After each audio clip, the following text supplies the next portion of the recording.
शनिवार दिन 2 घंटा समय अनुसूचित जनजाति और अनुसूचित जाति उन्नयन विभाग द्वारा परिचालित बौद्ध ब्लॉक बघियापड़ा पंचायत अंतर्गत मेंढीमाल उच्च विद्यालय में वार्षिक उत्सव पालित हो जाइछि। उक्त उत्सव में जिला मंगल अधिकारी सुजन बेहेरा मुख्य अतिथि भाव में जोग देइथिले। सम्मानित अतिथि भाव में बौद्धगढ़ विज्ञापित अंचल परिषद अध्यक्ष मृत्युंजय मिश्र और गोपबंधु सरकारी उच्च विद्यालय हरिकृष्णपुर प्रधान शिक्षक ईश्वर प्रसाद मुदुली जोग देइथिले। अनुष्ठान प्रधान शिक्षक संतोष कुमार साहू सभापतित्व करथिले। संस्कृत शिक्षक प्रमोद कुमार प्रधान एवं सहकारी शिक्षक सरोज कुमार महाकूड़ मंच परिचालना करथिले।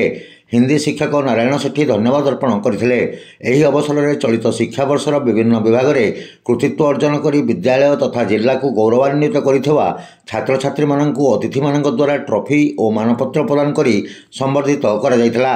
उत्सवर शेष भाग में छात्र छात्री मानक द्वारा रंगारंग सांस्कृतिक कार्यक्रम परिवेशित होइथिला।